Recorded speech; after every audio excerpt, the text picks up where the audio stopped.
Welcome to End of the Road in Michigan, a podcast taking you through Michigan's fascinating history, from bustling cities to quiet towns, sharing the forgotten stories at the end of the line. I'm your host, and today, we uncover the tale of the Pontiac, Oxford, and Northern Railroad, more affectionately known in local lore as the Pollyann. The Pollyann Railroad began operations back in September of 1889. It was never glamorous. In fact, its nickname, poor, old, and neglected, reflects the struggle it faced from its very beginning. Stretching nearly 100 miles from Pontiac up to Caseville, Michigan, the Pollyann chugged its way through the rural countryside of the Thumb region. In the early 1900s, the railroad struggled to keep passenger service profitable. The sparsely populated towns along the route simply didn't provide enough passengers to justify the costs. Yet, the fertile farmland along the way produced valuable cargo like wheat, sugar beets, and beans, keeping the trains running, if just barely.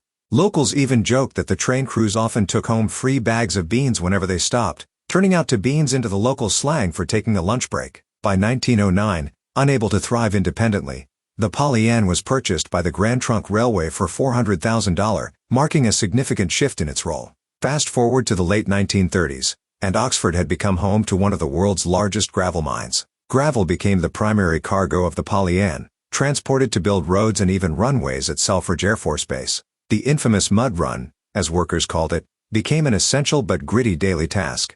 At its northern end, Caseville's depot was more than just a stop. Built in the early 1880s, it was a lifeline.